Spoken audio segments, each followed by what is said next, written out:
Dear student, this is the history chapter which we are covering, Rise of European Nationalism. So watch the video, you can pause in between and note down the important information presented to you. In the mid-18th century, Germany, Italy and Switzerland were divided into kingdoms, duchies and cantons, whose rulers had their autonomous territories of diverse peoples.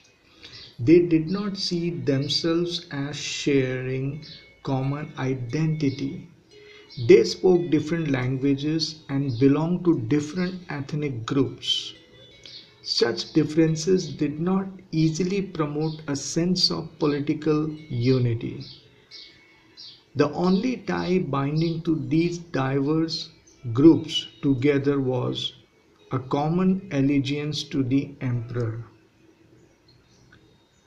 Now, socially and politically, a landed aristocracy was the dominant class on the continent.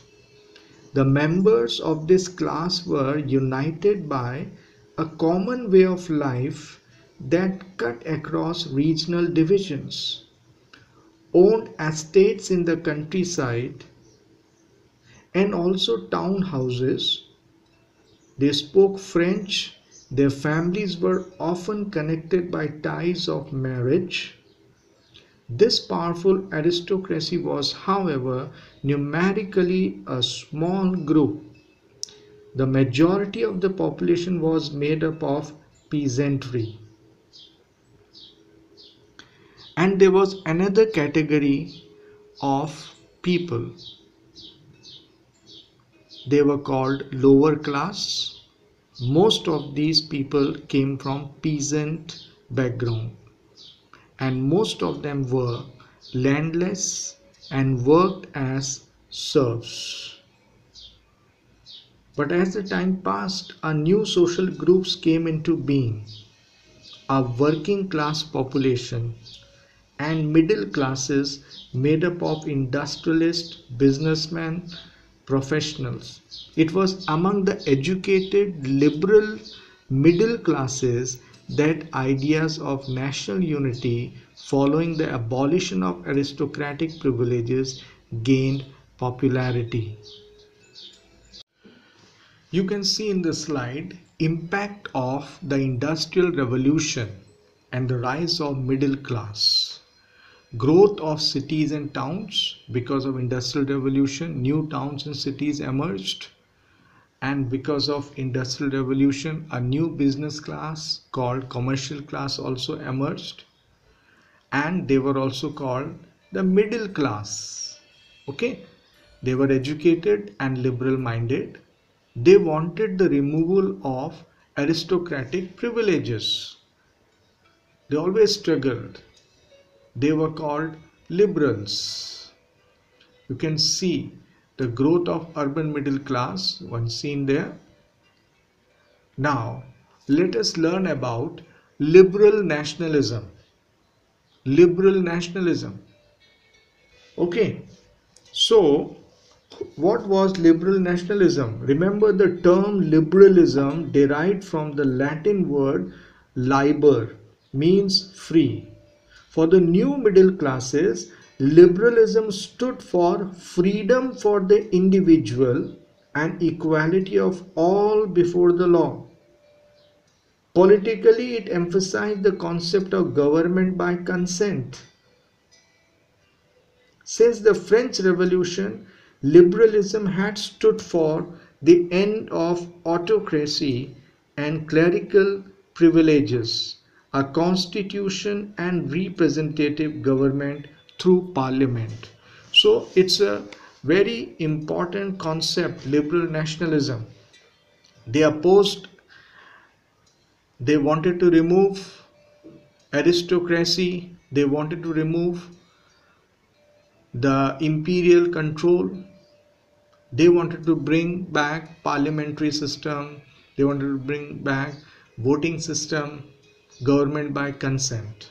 Okay, so these were the liberal nationalists. Now, Zollverein. A question may come, what do you mean by Zollverein? Here you can see very clearly it is written, demand for a unified economic territory allowing the unhindered movement of goods, people and capital by the middle class. So Zollverein, it was an institution and they demanded a freedom of movement of goods, people and capital. In 1834, a customs union called Zollverein was formed by Prussia and joined by other German states. Tariff barriers were abolished.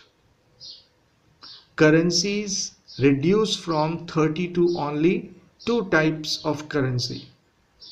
Then creation of railway network to improve and unite the Zollverein. So Zollverein was basically a union or an institution or an organization formed by the middle class, the business class, the commercial class.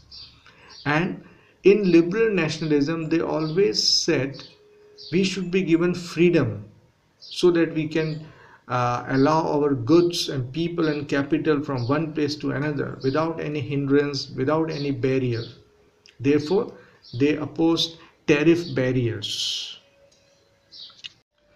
Now in 1815, listen carefully, in 1815 there is a turning point in the history of Europe. You know that in the past we have learned about Napoleon Bonaparte. Okay, he kept on expanding his French empire into rest of the Europe. But something happened in 1815. In 1815, he was defeated. Okay, so in 1815, representatives of the European powers consisting of Britain, Russia, Prussia and Austria, who had collectively defeated Napoleon, met at Vienna to draw up a settlement for Europe. So these four powers, Britain, Russia, Prussia and Austria, collectively they defeated Napoleon. Listen carefully, Napoleon. And after that they all came together in a city called Vienna, and there they sat down to have some settlement for the Europe. The Congress was hosted by Austrian Chancellor Duke Metternich. The delegates drew up the Treaty of Vienna of 1815. Remember, treaty is always signed between the two parties. When there is a war situation, when one party is defeated, another party wins, then the winning party sits down and draw a treaty, an agreement with the defeated party, and that is called treaty. Okay, so in Vienna this treaty was drafted in 1815, and this is how we understand that in 1815 there was a big turning point. Now what was the objective? What was the objective of this treaty? Their objective was to undo most of the changes that had come about in Europe during the Napoleonic Code.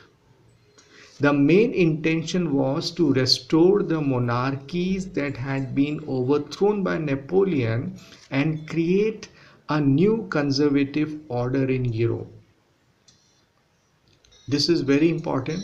In examination you may be asked, so you have to learn it by heart. What was the main intention of the Treaty of Vienna? To do away or to undo most of the changes which Napoleon brought in Europe.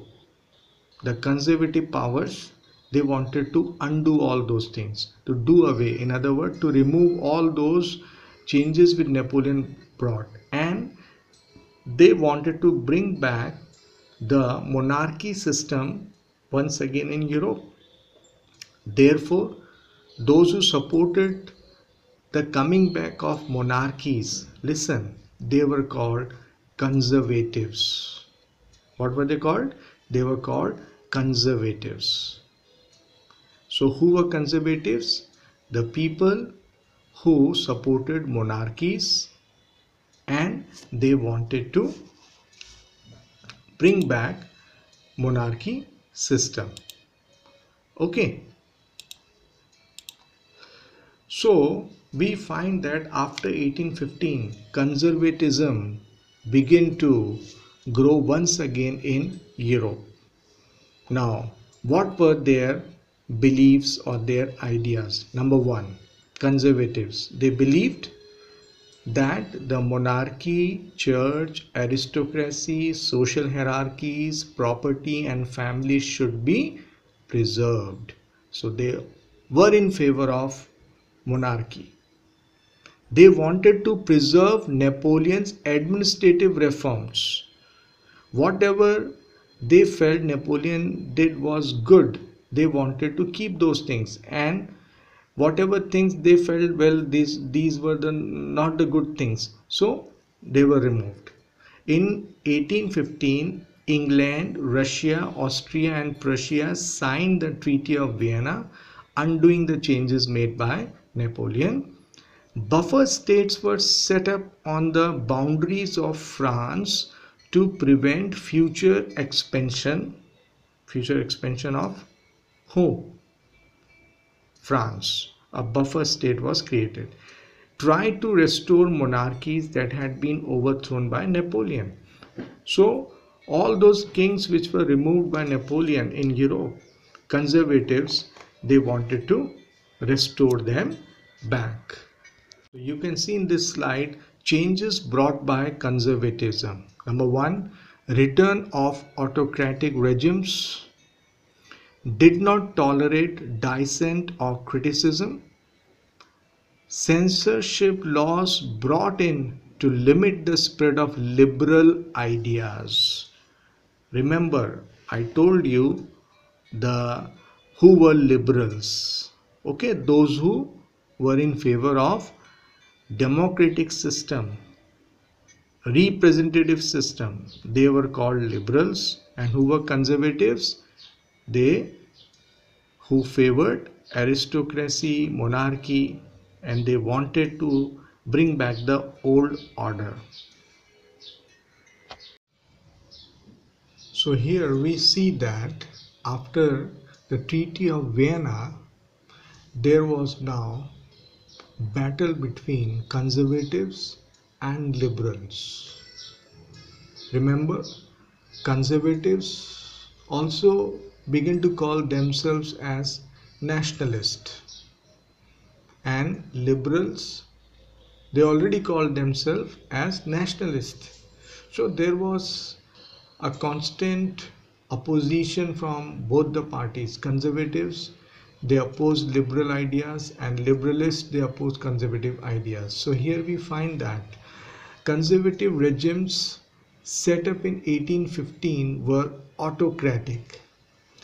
Why liberals opposed? Because conservatives once again brought that dictatorial way of ruling the people. They did not tolerate criticism and dissent and sought to curb activities that questioned the legitimacy of autocratic governments. So here you find conservatives, why did they oppose liberals? Okay, because liberals were all the time criticizing, okay, all the time questioning the legitimacy of government. So conservatives, they did not tolerate all these things. They took strict action against all those who questioned the legitimacy of their autocratic government. Even they imposed censorship laws to control what was said in newspapers, books, plays and songs, and reflected the ideas of liberty and freedom. So any information printed in newspaper favoring liberal ideas, they were censored, they were removed, okay, from the print media. That was a time. Now, liberalism. Here you can see who were liberals. We all know that they came into existence during the time of French Revolution. The memory of the French Revolution nonetheless continued to inspire liberals. One of the major issues taken up by the liberal nationalists was freedom of press. You know, press, printing press. Liberal nationalists, they always wanted that press should be free from the control of government.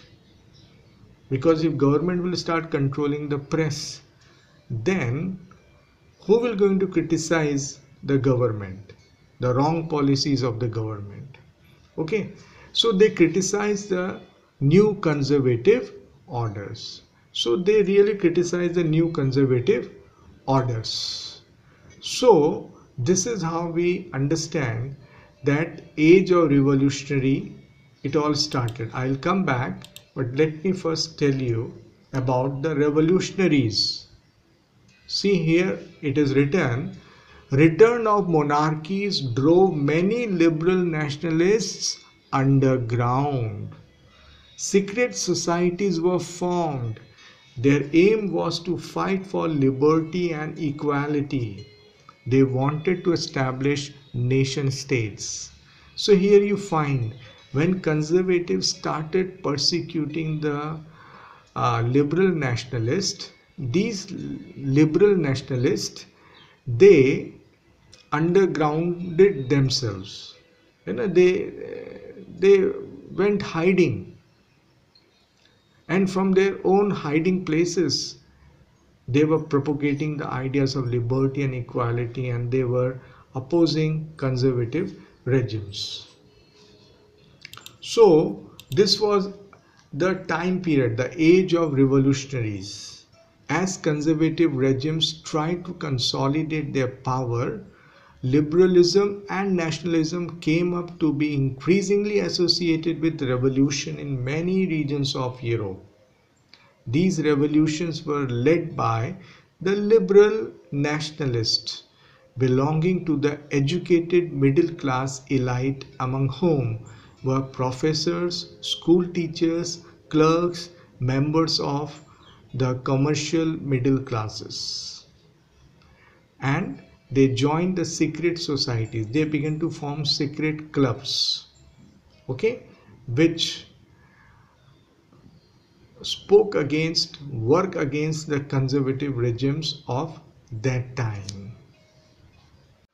So here two revolutionary incidents have been described, one in 1830, another in 1848.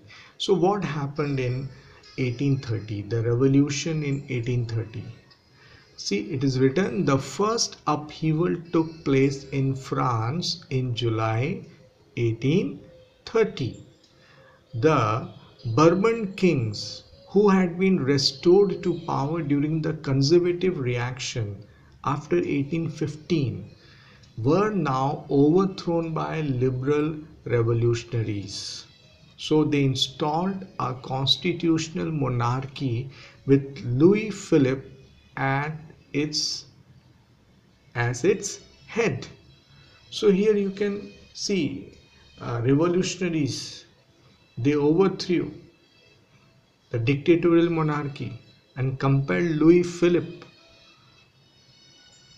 to be a constitutional monarch, means a king who will be controlled by the parliament.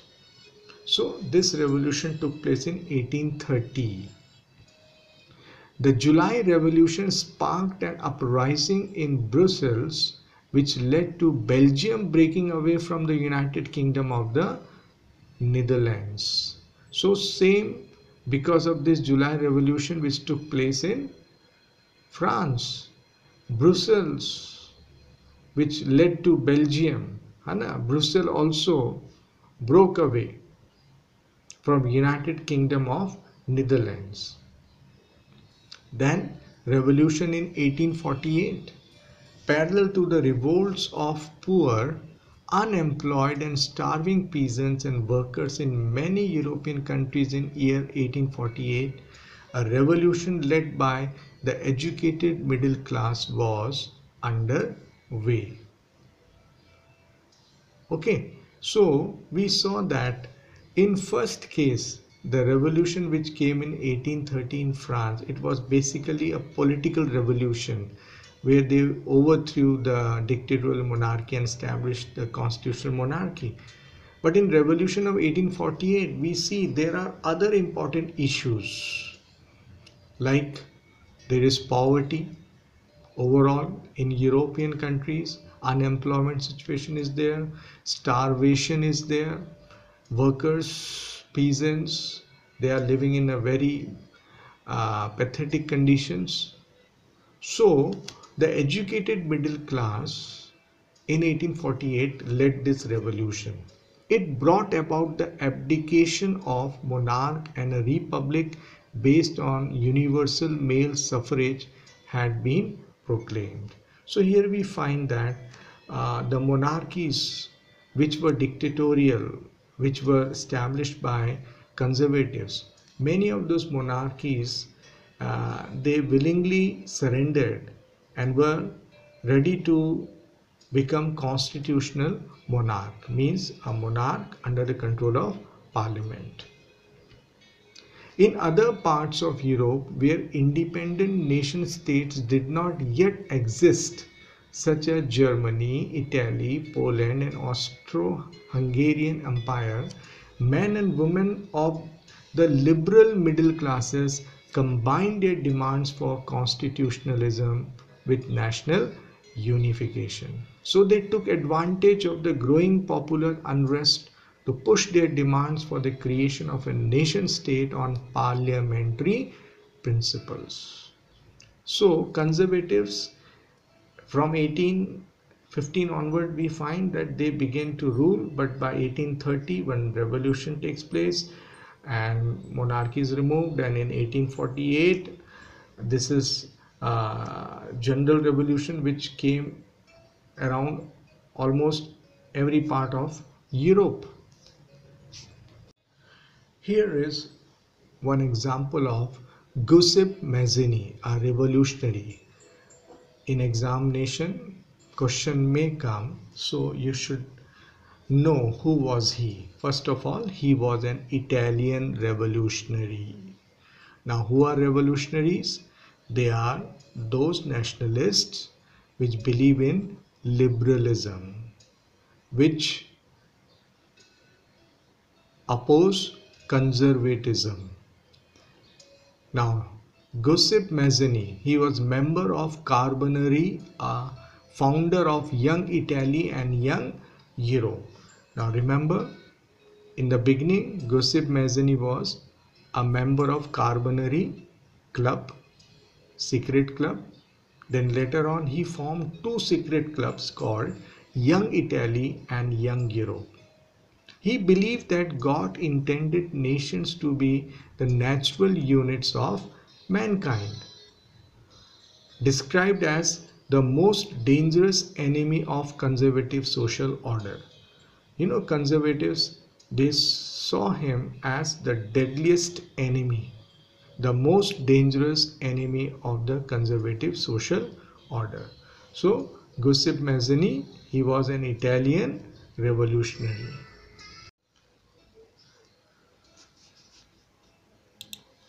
As you can see, the title Romanticism and Nationalism. The word Romanticism comes from romance. Romance means when you are highly elated by your own emotions. You are full of emotions. That emotions may be expressing the love or hate or jealousy, whatever. So here we will learn how this romance, this emotion when it was added to nationalism? What type of culture, what type of commitment it created among the people? You know, there is one English word called patriotism. In Hindi, we call it Desh Prem. To fall in love for your own country, to fall in love for your own culture. That is romanticism. Though wars and territorial expansions played a major role in eroding the feeling of nationalism, but culture, art, poetry, stories, music also played their role. Romantic artists were against the glorification of reasons and science and focused on emotions, intuitions, and mystical feelings. They wanted to share a collective heritage, a common cultural past as the basis of a nation. Romantics such as German philosopher Johann Gottfried Herder claimed that true German culture was to be discovered among the common people, das Volk. Romantic philosophers wanted to create the true spirit of nationalism through folk songs, folk poetry, and folk dances. Therefore, the emphasis on vernacular language and collection of local folklore was not just to recover an ancient national spirit, but also to carry the modern nationalist message to large audiences who were mostly illiterate. Even though Poland no longer existed as an independent territory, national feelings were kept alive through music and language. Karol